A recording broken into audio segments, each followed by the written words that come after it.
Welcome back to another edition of Bourbon Kingdom. I am David, And I'm Zach. and today we are reviewing High West, a Midwinter Night Dram, Act 9, Act 9, Scene 1. Scene 1.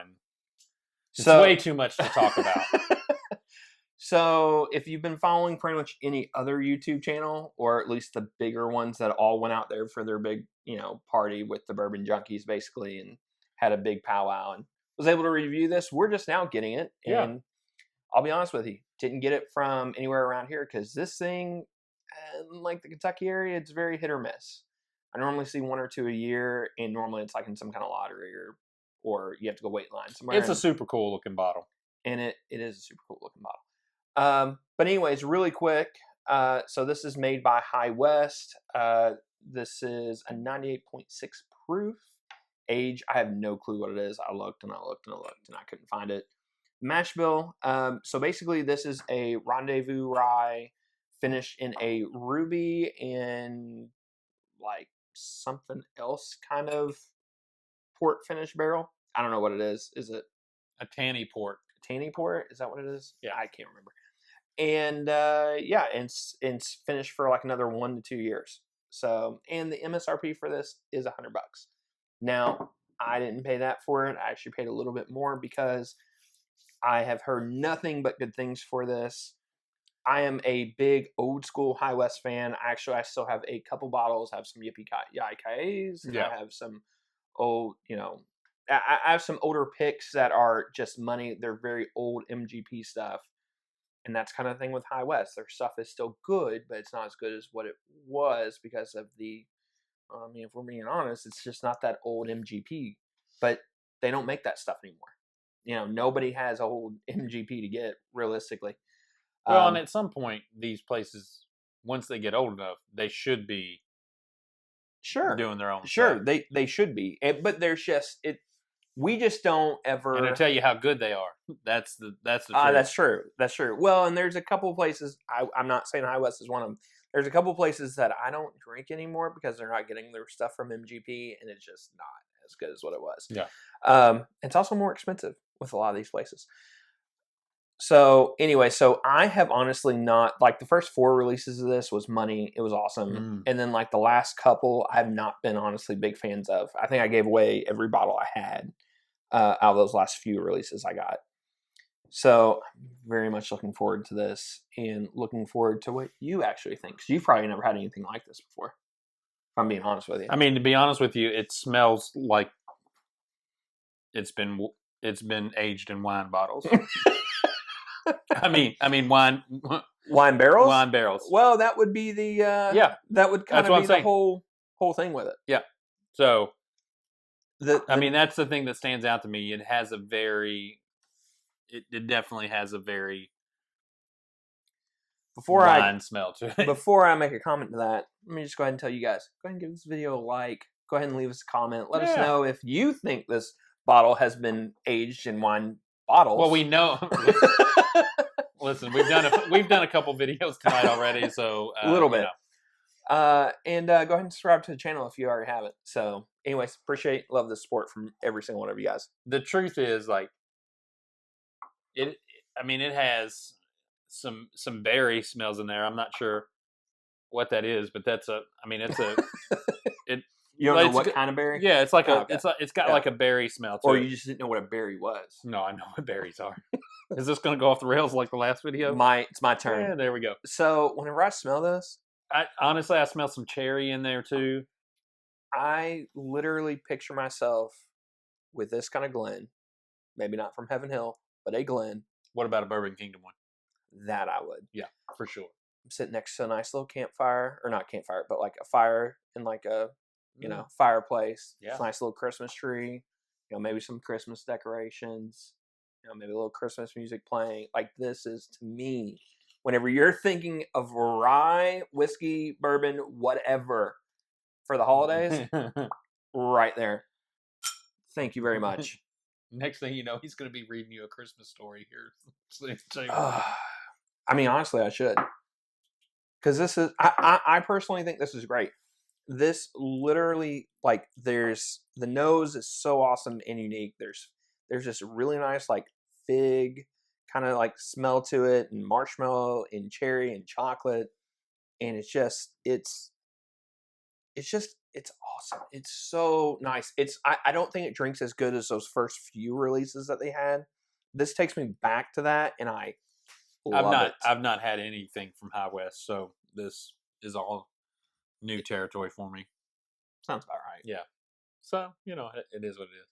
It's also very sugary, brown sugar, cinnamon. There's like there's a cookie note to this, but I don't know what it is. I want to say a Christmas cookie. I know it's not a Christmas cookie, but since I've already went off on the whole Christmas thing, but it's some kind of like drying cookie, and I just don't know what it is. But it's awesome. I can just tell you right off, I enjoy this. And really, the only thing that drinks, like, the only really rye part of this whole bottle to me is that mint finish that you get on it. There is some spice on the palate, not a lot. Yeah, there's definitely not a lot of spice on the palate. No, there's really not a lot of spice on it all around. And I do get the mint. Yeah. But that mint is generally like a MGP. Usually on their ryes have a have a mint. Yeah, for sure. But this thing to me, it's got a sweetness to it, and at 98.6, like I think it drinks how it should drink. Yeah, not a lot of heat there at all throughout the whole thing. I'm honestly really happy about this. This bottle here is not going to be my favorite bottle of the year by far. No, but this just takes me back to like a really happy spot before everybody was into bourbon / whiskey, and I get this stuff all the time. And I'm just the guy, guy who was a smart aleck the last time when we were talking about Jack Daniels, and that Jack Daniels is actually whiskey and not a bourbon. I'm like, I said I don't care. Yeah, whatever. As long as it drinks. I almost went like this. And you can imagine what this does. So look, as long as it drinks good, I don't care what it is. Yeah. A rye, a finish, a whiskey, or Tennessee whiskey, or a Kentucky sour bourbon. mash, sweet mash. Yeah, whatever. But yeah, this thing, it's great. It's awesome. I love it. I'll be honest with you. I wasn't sure what to expect, and so I didn't know if he would like it either, because I know he's not. He's more open to ryes. I've got him more into that, and I know he likes some finish ryes as well. This is a very different finish rye. Like, we've talked a lot this year about that seagrass, that barrel seagrass. Ooh, don't compare these two together. They're night and day different. Yeah, they way are different. Totally way different. But different. This is I enjoy this. I would buy this. Yeah. For $100, I'd buy this and put this on my shelf. And anybody who came over and didn't know, I don't care who it is, I'd pour this and they would enjoy that. Yeah, to me, it's fantastic. It's awesome. It's great. And like I always tell you, my brother would probably try to mix it with Coke.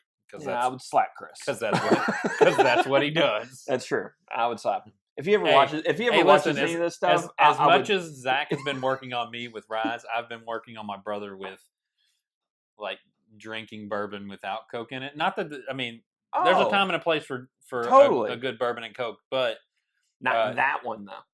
I'm slowly getting him.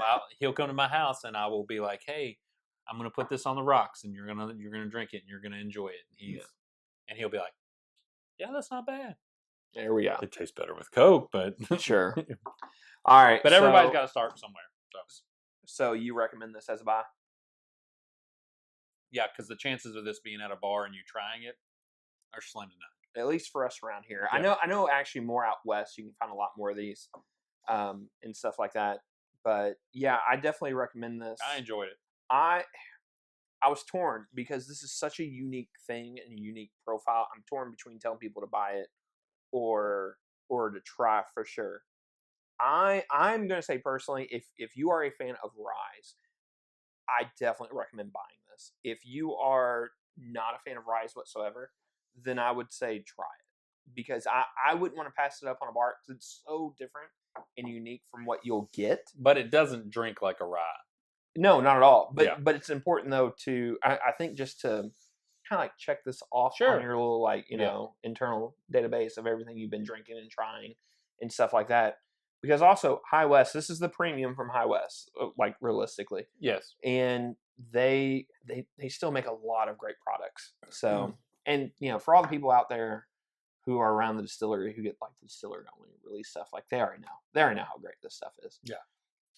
Because I think the guy who I got it from literally got it from the distillery. So, what would you say? What's the most you'd pay for it with MSRP being $100? But I'd pay 120, 125.